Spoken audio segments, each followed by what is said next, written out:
Today, this process of economic transformation continues with a new set of technologies as we are currently in the process of remaking the technology stack of the Internet, building what is called Web 3.0, a primary component of which is the blockchain. Tokens are both generic and fungible.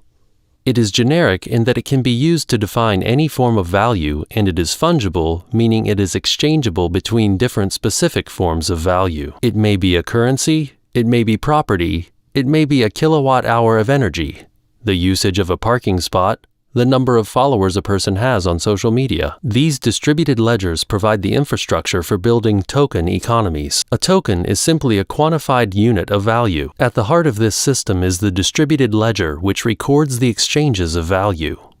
These distributed ledgers can account for and validate the exchange of any form of value. Traditional monetary currencies are not fully fungible, as there are many circumstances when one cannot exchange a monetary currency for other forms of value. For example, likes on social media may have a certain value but typically cannot be directly exchanged for monetary currencies.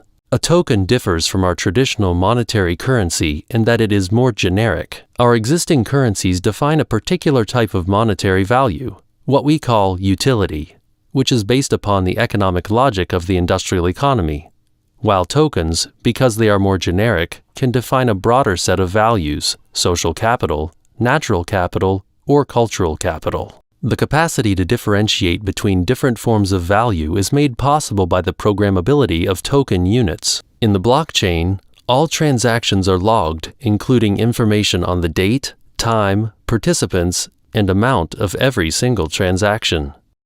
On the basis of sophisticated mathematical principles, the transactions are verified by the so-called miners who run the computing infrastructure required to maintain the ledgers. Because tokens are digital, they are also programmable, which enables one to specify certain rules for that token and have those rules executed when it is exchanged, thus enabling certain constraints or possibilities in its usage. One can specify that a certain token is only spendable under certain terms, or specify how it can be converted. For example, one could program the token so that it cannot be exchanged for diamonds that are mined in a particular location of the world known for its use of slave labor. In this way, the token is not just a unit of utility, but also expresses social values. Likewise, one could create a healthcare allowance in dollars or euros that could be programmed on the blockchain so that it can only be used to pay for healthcare at certified parties. Automating these measures leads to a considerable decrease in bureaucracy. This programmable token system works to shift our economies from a single value model to a multi-value model.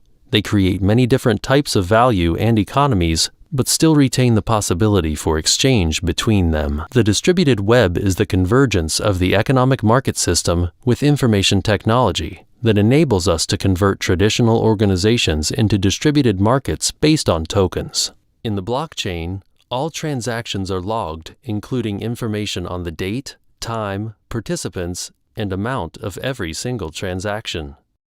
On the basis of sophisticated mathematical principles, the transactions are verified by the so-called miners who run the computing infrastructure required to maintain the ledgers.